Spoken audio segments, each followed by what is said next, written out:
Mr. Bro. Hello, everyone. I think I should give some sort of small background about myself before starting this speech. My name is Abdelwahab, and my nickname is Wahib. I am the founder and manager of an English-speaking web radio called Algerian Black Pearl. It's still on the making. I have a bachelor degree in English, but I also studied entrepreneurship in the University of Connecticut in the US, and also at the Swedish school Hyper Island in Sweden. So of course, people ask me a lot, like, how did you make Algerian Black Pearl? What was in your mind when you made that this web radio?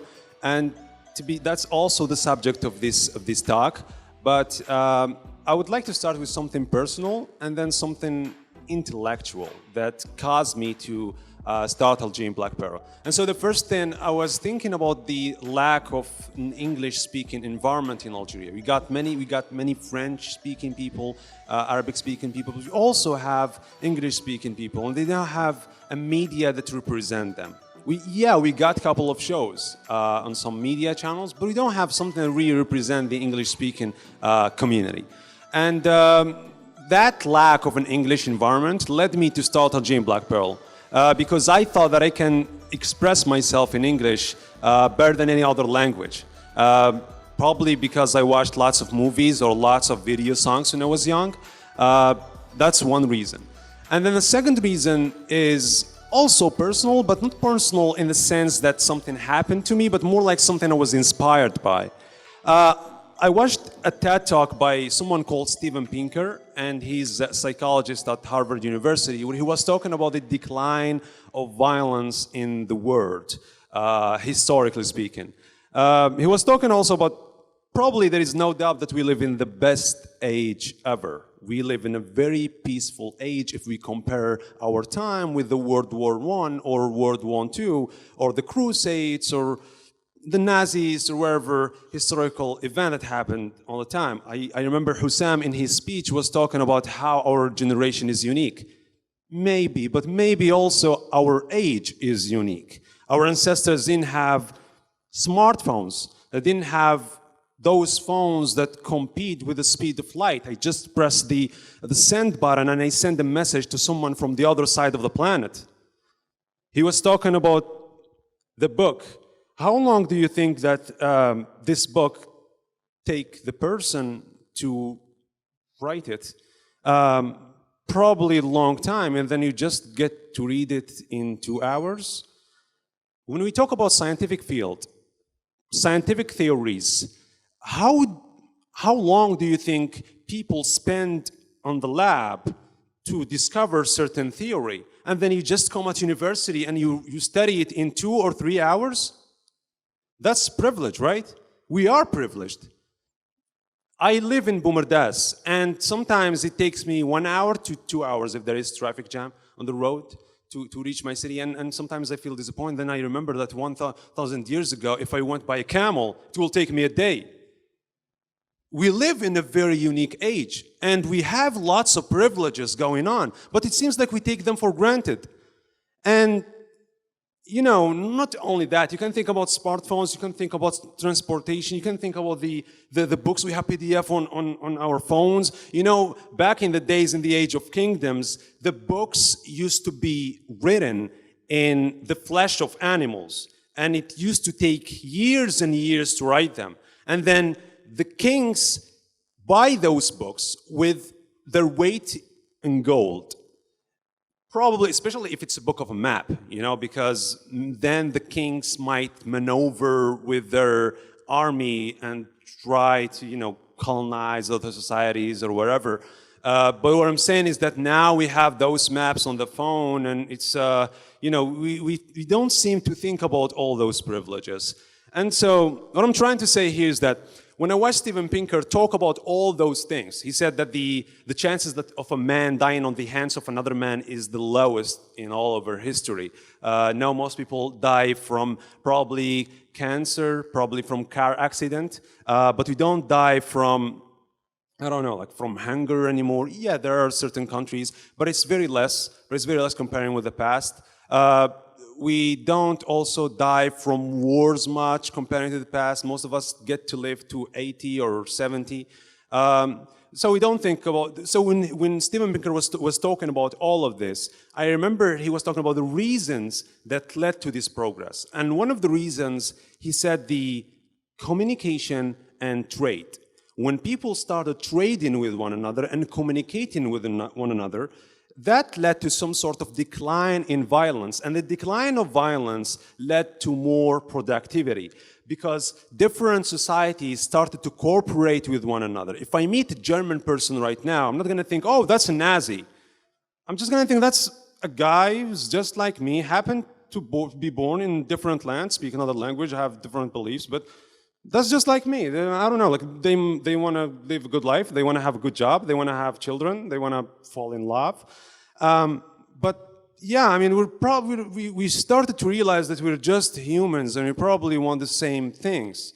And that realization came as a result of communication.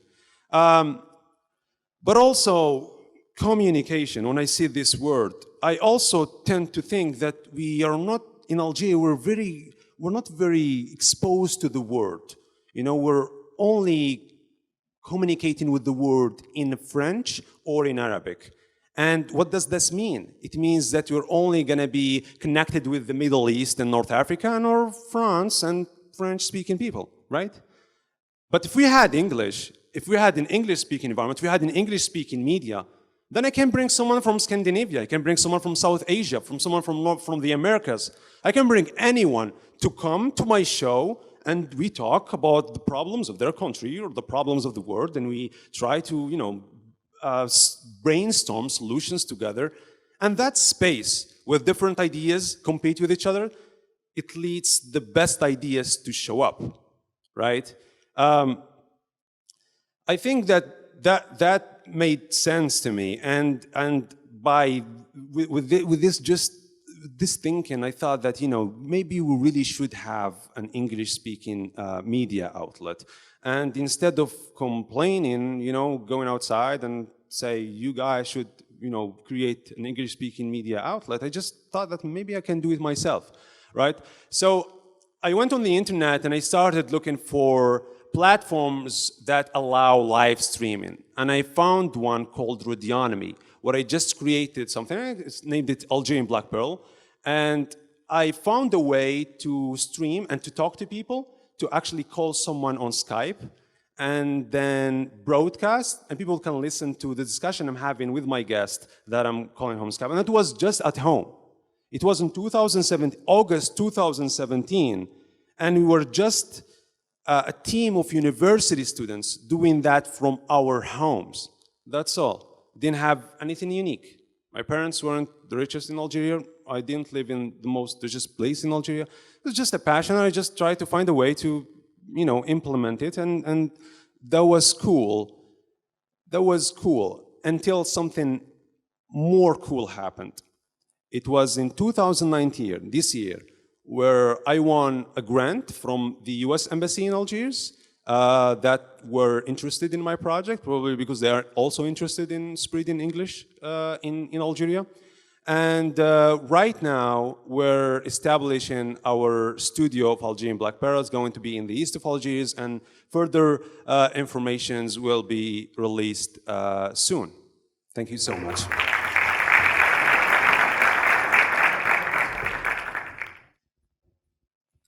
Thank you so much. That was so good. Do you guys have some questions now? You have questions. You went up first. This boy is he's fantastic, by the way. But we're going to give a chance for some people if you have some questions. Are you ready? Thank you so much. Does anybody just give her the mic, please? Hello. Hello. How are you?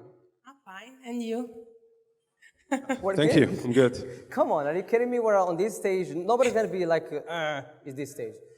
Well, thank you for your idea. It was amazing. Creating. You're welcome. Thank you for coming. A radio for English speakers. Do you love Jack Sparrow or something? Oh, wow. Why Black Pearl? That's my question. It was actually my friend who coined this name, and yeah, it comes from that movie of Jack Sparrow. And Black Pearl, I think it's a ship. It's his ship, and so the theme of Algerian Black Pearl is going to be more like pirates. Oh, wow. Creating Algerian Black Pearl is a great idea, right? It's like, what's now the purpose behind what you are doing? You started like a couple of years ago, maybe 1 year or 2 years. Is that right? 3 years. Oh, wow. That's so good. And then you're bringing different like talented or contributors to your platform. And whenever I see some of your speakers, they're so amazing. But a lot of the time, I look at Algerian Black Pearl and I say, this idea it just came out of nowhere. How was like the inspiration of creating that? Like, what pushed you? You know, there is a saying that goes by, if Aristotle was living today, he wouldn't be a writer or philosopher, he would be a YouTuber, because YouTube platform will allow him to express his ideas freely. And I think that I was very interested into expressing myself. And there is also always this question, like, what, do you want to be a YouTuber or do you want to create a radio station? I always say it's both. Instead of doing things alone, I try to find a team who have similar interests, who have a message they want to transmit, and we do have that in Algeria. You get to see a lot of people who want to express themselves. They start YouTube channels, they start posting on Facebook, they write articles, they persuade their teachers to do presentations at universities. What does that tell us? It tells us that those young people have something they want to say. They are eager. They got that fire in the belly. There is something they want to say. And so I try to find those people and try to bring them along with me to create something together on Algerian Black Pearl. Nice. That's a deep cut. Wow. Yeah. Okay. Can you just...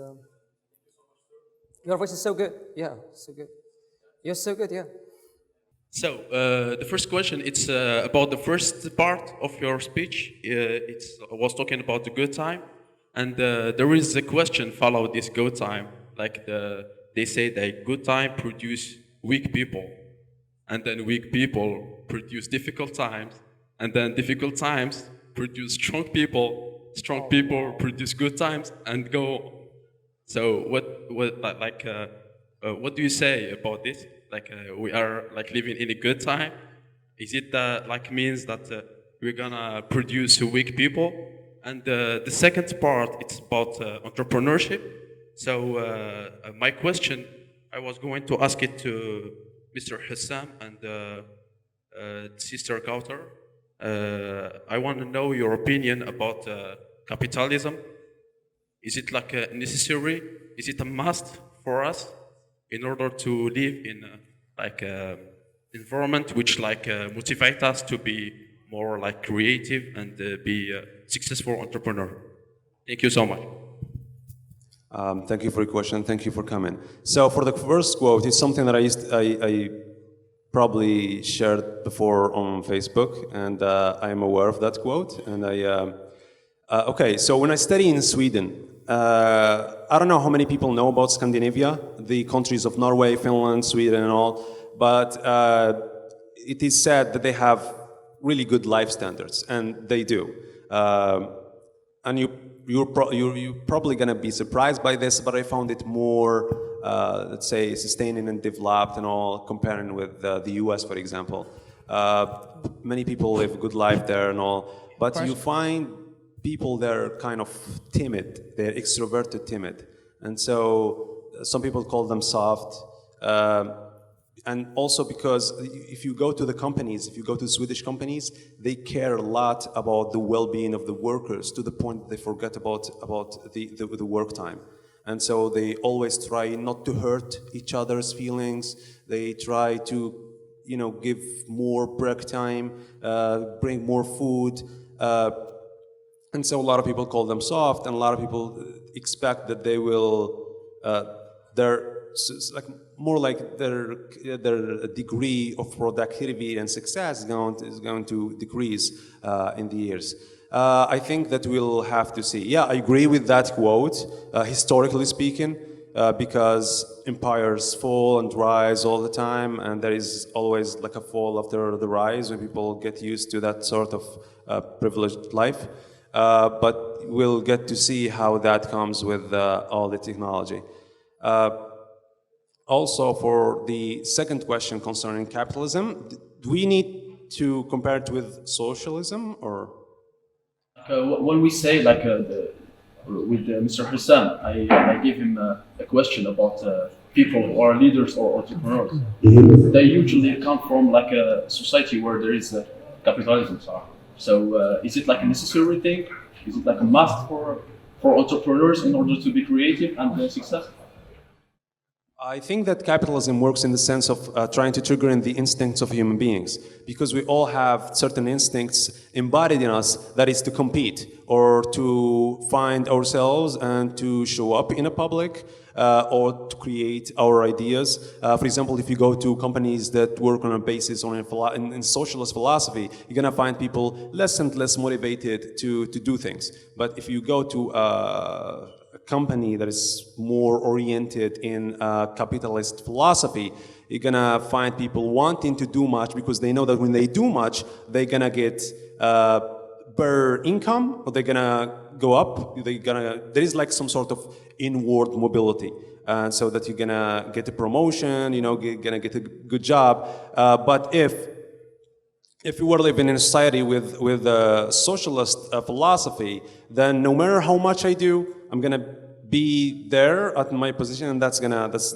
demotivate me. So of course I am pro-capitalism, but not to the degree of I don't know how to call it, but that sort of extensive capitalism that destroys everyone and doesn't care about the poor and all that. Thank you for you. My name is Abdelwahab. I don't have a question, but I wanna share with you application, which is Radio Garden. You can listen to any radio in all of the world, where you are or Wherever you go. yeah. That's Perfect. Maybe So you're suggesting that we put Algerian Black Pearl? About this application. Yeah, we're gonna register in that application. If it's easy to use and good for the people, then yeah. Thank you for. That was a good suggestion. Thank you so much. Yeah, that's important. Yes, we can have another question. Thank you very much for this. Really. Do you have already a podcast or something like that on your radio station? And what kind of personality do you want to invite and talk with? Okay, so our theme on Algerian Black Pearl is try not to do conversation that are only based on K&A, which means a question and an answer. We try to do more like conversation, fluent conversation. Because, in my teenage years, when I was a teenager, I used to really dislike when I watched media channels talk like robots. They have the script and they talk in a way that you know that they are faking themselves. You know that that's not who they are. But they are doing that in order to appeal the attention or to get them to like you. And you actually don't like them. You just, you know that they are just pretending, trying to look professional. But it doesn't bring any sort of intellectual productivity or anything. You don't get to learn anything new. And so, as a result, I want, in Algerian Black Pearl, we try to get the theme of trying to have fluent conversation with the guests that we have. And so I got the script ready so that we do not, go into that weird silence. But I always try to have fluent and informal and kind of spontaneous conversations with the guests that I have. As what kind of guests I bring? I try to bring people who have things they want to say, influencers, public figures, or also just random people who have expertise in something they want to talk about. Also, for your first question, if I have podcasts, I already have podcasts on YouTube. You can just write Algerian Black Pearl. I'm gonna find my own podcast with an American rapper called Hassan Salam. Not me. I was rapping. And yeah, we're gonna have an interview with you soon. Also with the previous public affairs of the U.S. Embassy called Ruben Haroutunian. Thanks. Thank you so much. Thanks a lot. Thank you so much for speaking up. That was so good. Please put your hands together for